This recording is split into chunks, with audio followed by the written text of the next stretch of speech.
Orang tua mempersiapkan segala sesuatu yang baik, harta, kekayaan, warisan untuk diwariskan kepada anak-anaknya.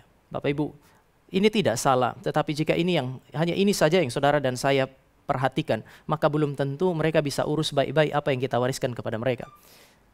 Saya personal dalam urusan beberapa waktu yang lalu kami dalam pelayanan kami itu ada urusan terkait dengan tanah. Biasanya yang berantem itu siapa ya? Yang berantem itu kadang-kadang kan penjual dan pembeli. Biji mata saya melihat Bapak Ibu, yang berantem itu anak-anak dari orang pemilik tanah itu, penjual itu. Mereka berantem di depan kami. Hanya berurusan dengan itu harus ditransfer kemana, siapa dapat berapa, itu berantem di hadapan orang lain. Saudara, kadang-kadang kita pikir kalau kita sudah meninggalkan warisan yang banyak, yang cukup dari standar kita hari ini, maka kehidupan anak-anak kita akan baik-baik saja. Belum tentu. Tetapi jika Bapak Ibu bisa mengajarkan, bisa mewariskan iman yang sejati, teladan iman yang baik, dan mereka bisa meyakini hal yang sama, mereka mengenal Allah yang sama ini membentuk kehidupan mereka dengan firman yang sama yang saudara dan saya yakini, saudara dan saya bisa yakin bahwa mereka akan bertahan untuk tetap menyenangkan Allah bahkan di dalam situasi yang paling sulit sekalipun. Di dalam lembah kekelaman mereka bisa mempermuliakan Allah. Di dalam kelimpahan mereka bisa mempermuliakan Allah. Dan inilah yang terjadi di dalam kehidupan daripada Musa yang saudara dan saya baca hari ini. Mari kita lihat beberapa poin terkait dengan Musa.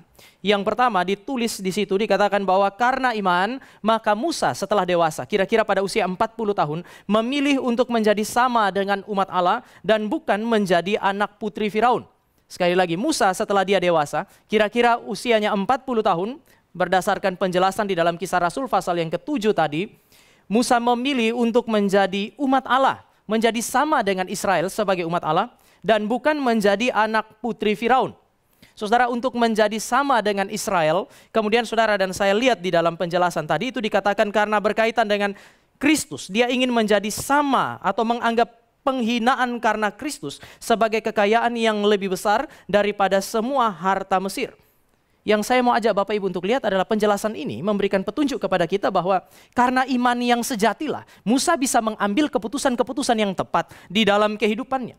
Tapi saya mau mulai dengan pertanyaan ini, dari mana iman sejati itu datang kepada Musa? Ya, kita tahu di dalam kitab Roma dikatakan iman timbul atau iman datang dari pendengaran. Di mana Musa mendapatkan itu? Tidak mungkin Musa mendapatkan ini di istana Firaun kan? Kira-kira itu dia sampai dengan usia 3 tahun ada di tangan papa dan mamanya. Setelah itu dia dibawa ke istana Firaun. Di istana Firaun tidak mungkin dia mengenal Allah yang sejati. Bahkan Bapak Ibu dan saya di dalam awal tahun waktu kita merenungkan Yosua pasal 24, orang Israel sendiri saja di tengah-tengah kehidupan mereka ratusan tahun di Mesir, mereka telah terlibat di dalam apa yang disebut sebagai penyembahan berhala. Dengan demikian, kalau di tengah-tengah umat Allah saja iman yang sejati belum tentu didapatkan, apalagi di dalam tembok istana Firaun, itu sesuatu yang sulit sekali. Maka kesempatan satu-satunya bagi Musa untuk mendengar mengenai Allah yang sejati, untuk mengenal Allah yang sejati adalah 3 tahun pertama hidupnya. Ketika dia ada bersama-sama dengan papa dan mamanya. 3 tahun yang pertama. Kita tidak bisa menyebut ini sebagai balita, tetapi ini saudara dan saya sebut sebagai batita. 3 tahun pertama ketika papa dan mamanya mendapatkan kesempatan untuk memelihara dia, mereka tidak hanya memperjuangkan hidupnya secara lahiriah, memberikan perjuangan yang terbaik untuk hidup dia secara lahiriah, tetapi mereka mempersiapkan kehidupan spiritualnya. Bapak Ibu, waktu mereka mau lepas Musa ke sungai Nil itu, apa yang dilakukan? Dibuatlah keranjang, lalu kemudian dilapisi dengan ter dan gala-gala. Ada 2 tujuan. Yang pertama ter, untuk membuat air tidak masuk ke dalam keranjang itu.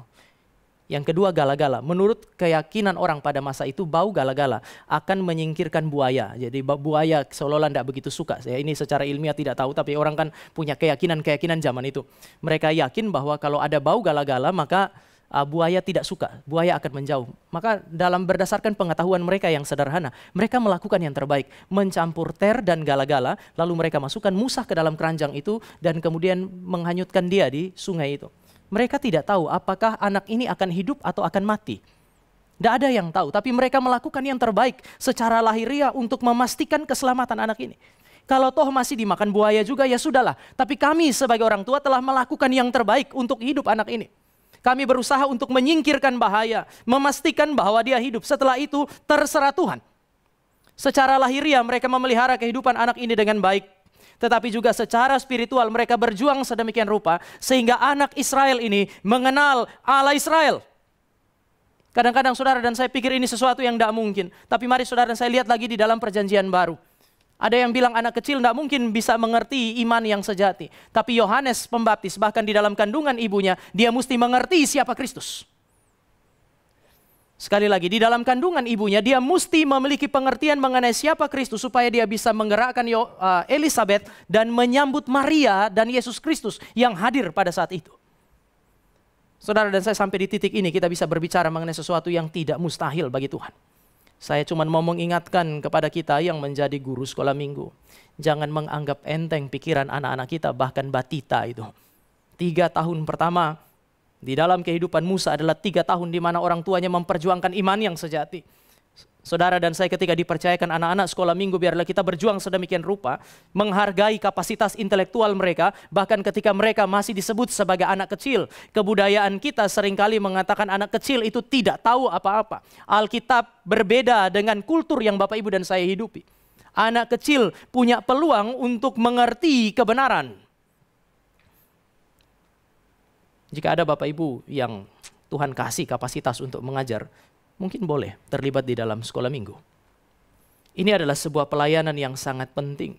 Sementara Bapak Ibu dan saya yang terlibat di dalam sekolah minggu, jangan main-main. Saudara dan saya mesti memberikan ajaran yang sejati.